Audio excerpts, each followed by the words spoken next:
Hero Mahesh Babu attend అయిన ఓ కార్యక్రమంలో పెట్టిన ఫుడ్లో జెర్రీ కనిపించడం కలకలం రేపింది అంటూ పలు ప్రైవేటు వెబ్సైట్ వాళ్ళు రాస్తున్నారు.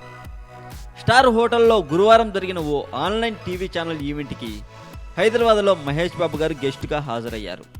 కార్యక్రమం తర్వాత అతిథులకు భోజనాలను ఏర్పాటు చేశారట.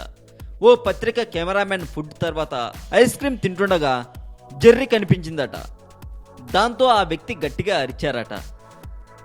అంతేకాక అక్కడ భోజనాలు చేసేవారు ఆందోళనకు గురయ్యారు. ఈ విషయాన్ని హోటల్ వర్గాల దృష్టికి తీసుకెళ్లారట. అప్పుడప్పుడు అలా జరుగుతుంటుంది అంటూ హోటల్ వాళ్ళు రిప్లై ఇచ్చారు అన్నట్లుగా పలు ప్రైవేట్ వెబ్సైట్ వాళ్ళు రాస్తున్నారండి. పాత సినిమాల్లో ఒక మనిషిని కానీ జంతువుని కానీ ఒక ఋషి వారు తప్పు చేశారనే ఆగ్రహంతో వారిని శపించి శిలలుగా మార్చే సంఘటనలు పౌరాణిక చిత్రాల్లో ఇప్పటి వరకు బాగానే చూశాం. జియో ఈ పేరు తెలియని వాళ్ళు మన మధ్య చాలా వరకు లేరు అని చెప్పొచ్చు. ఎందుకంటే ఫ్రీ డేటా, ఫ్రీ కాల్స్,